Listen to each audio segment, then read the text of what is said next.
Hopefully you guys saved up your money for January because by the end of it, we're all going to be broke.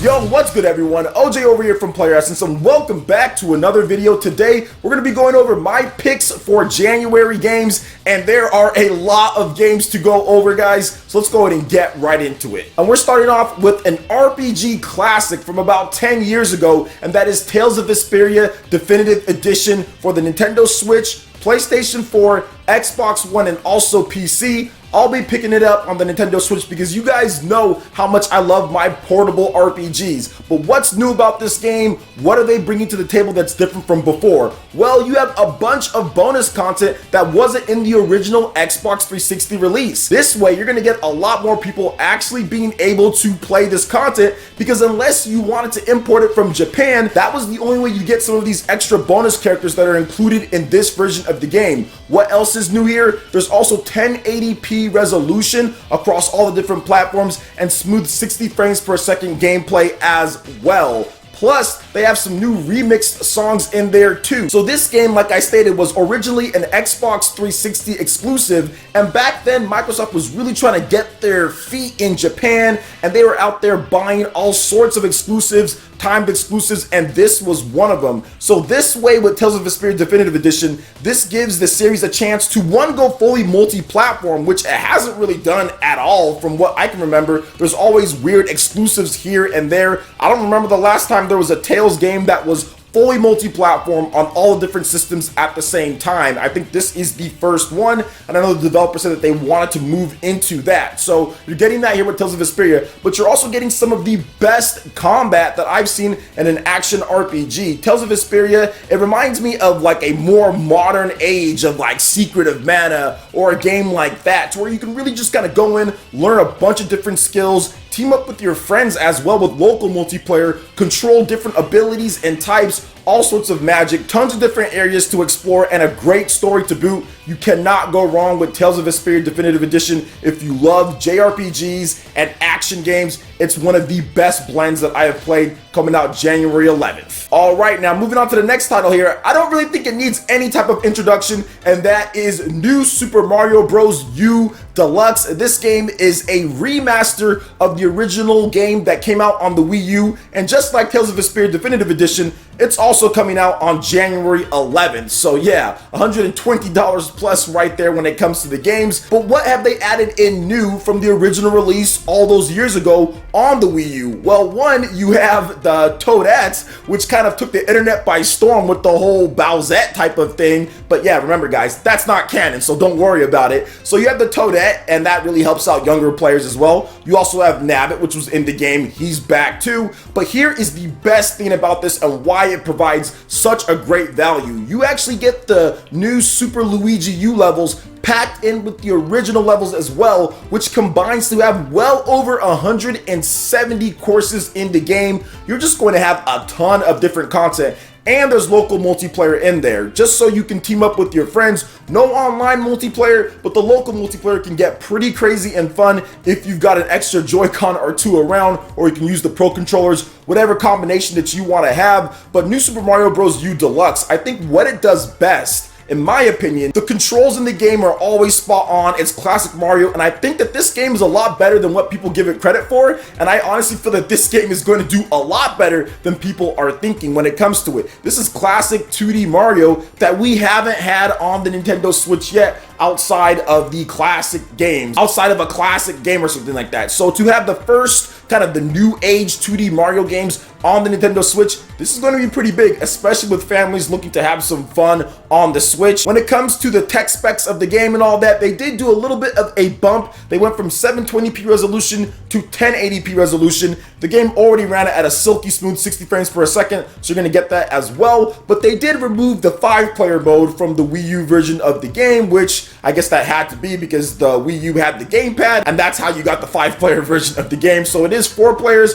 but there still are new characters added in, the 1080p resolution, and of course the new Super Luigi U levels, which is probably the best value because Nintendo was selling that for I think $30 last generation with it. So you get the original base game plus the Super Luigi U game, both of those combined. I think that's a pretty good value here. January 11th, once again. Now, this game is a little bit of a dark horse when it comes to some of the other titles out there, but Travis Strikes Again, No More Heroes, that game is coming out on January 18th, 1 week after Tales of Vesperia Definitive Edition, and also New Super Mario Bros. U Deluxe. And this game is not quite the same as the other No More Heroes games, and that has caused a little bit of concern, but from everything that I've seen, this is going to be a pretty fun, smaller end game that's going to have a lot of crazy battles, going to have some cool power-ups, has some local multiplayer built into there, and it is also the bridge to No More Heroes 3. So from what I've seen so far, it is priced appropriately for what it is, $39.99, has some cool extra character DLC with the physical version of the game, Shinobu and Bad Girl, and it looks like it runs smooth and it plays great. So I'm looking forward to Travis Strikes Again, No More Heroes, and I think that game could also surprise some people on how well it does and also how fun it is to play.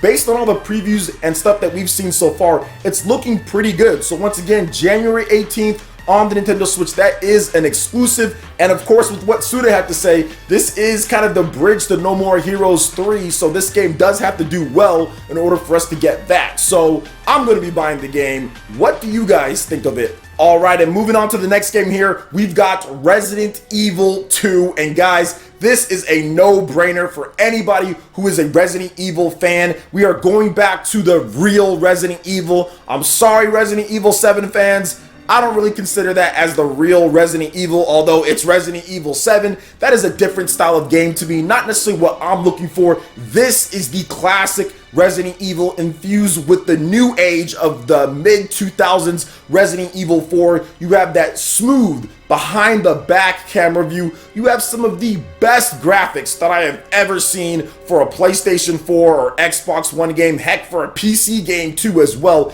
It is just looking absolutely amazing.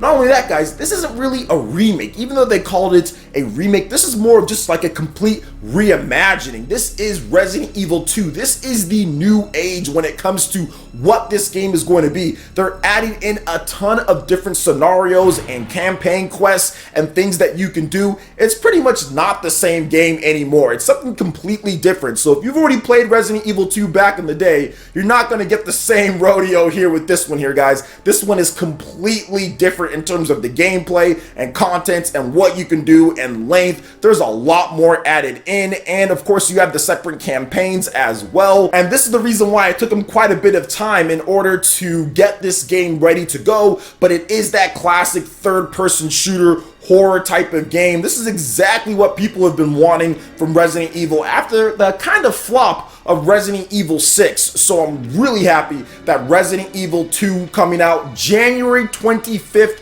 for this one, guys, January 25th, which makes it really tough because it is on the same day as the next game that we're going to talk about that even took longer to make than this game here. And yes, you guys all know it, it's Kingdom Confusion 3. No, I'm joking with that, guys, I'm joking. Kingdom Hearts fans, don't kill me with that one. Kingdom Hearts 3, January 25th, PlayStation 4, Xbox One, and no PC. I was about to say PC, but no PC at all. Just PlayStation 4 and Xbox One for right now at this point. And this is going to be the conclusion of the story that everyone argues about and talks about if somebody's Norded or not Norded or anything. Guys, I'll be honest here. I've played the Kingdom Hearts games. I've beat some of them. I've played Kingdom Hearts 2. That's one of my favorite games. I've played Dream Drop Distance. I've played the original. I've played some of the weird ones on the portables, and I still have no idea what this story is about. And you know what? I haven't even checked a single video to find out because I want to go into the game confused and leave the game confused and just enjoy the silky smooth gameplay of Kingdom Hearts, because that's what I've always enjoyed about the franchise, is the gameplay. Once everybody gets all the story situated and all that, I'll just watch a video on it and say, okay,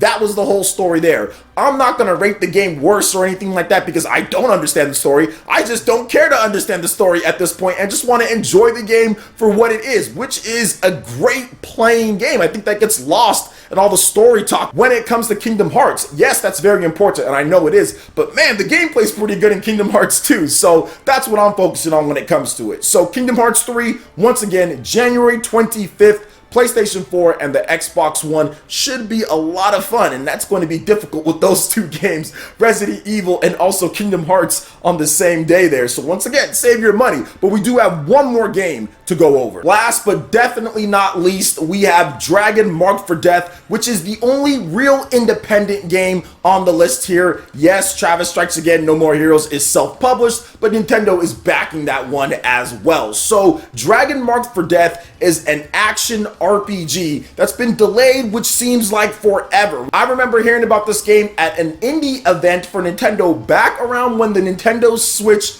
launched. It was like April or something like that, and it's just been delayed and delayed and delayed, but we are finally getting the game on January 30th. It is an exclusive to the Nintendo Switch. It was originally going to come to the Nintendo 3DS, but they cut that version out and it's only coming to the Nintendo Switch. And here's some of the interesting things about this game. It's actually online multiplayer. You can play with your friends online. There's some local play as well if you have multiple Switch systems. And also, you have multiple classes. There's 4 classes, and it's going to be split up into 2 different packs when it comes to the digital version of the game. And it is going to be cheaper if you go with that, or you can get the full version that has all 4 of the characters. But Dragon Marked for Death marks a long and kind of difficult development for Inti Creates, since they're trying to create one of the highest quality of independent games that you can create with the budget that they have and the team that they have, but then also making it on relatively new hardware when it comes to the Nintendo Switch. So I'm ready for this game here. I've been waiting for it for a long time. I think it's going to be a ton of fun. Inti Creates has done some of the best independent games out there. They are really the 2D gods when it comes to independent games, and on the Nintendo Switch, Blaster Master Zero did really well on the Switch as well. They also did Gunvolt 2. That was a great game, so I'm looking forward to what they have for us on the Nintendo Switch. January 30th for this game here. You should definitely check it out if you're into action RPGs and you kind of want to play that style of game with your friends online or also local. I think it's going to be a pretty good game. All right, guys, that wraps it up for my list here of top January picks in video games. What are some of the games that you guys are going to be buying? And did I miss any games out there for January? Let me know your thoughts in the comment section below. All right, Ninja, that wraps it up for this one here. Go ahead and check out the links in the description below. We got Facebook and Twitter. Go ahead and give us a like and a follow on our social media. Really helps us spread the content of PlayerEssence across the internet in addition to YouTube. Also, make sure you check out our Patreon, Twitch, and YouTube live gaming pages. Hit that like button if you did like this video. Let me know you guys want more content like this going forward in the future. And subscribe to PlayerEssence for the latest RPG, Japanese, and Nintendo gaming news. Thank you so much for watching. I will catch you, Ninja, for the next video. Peace.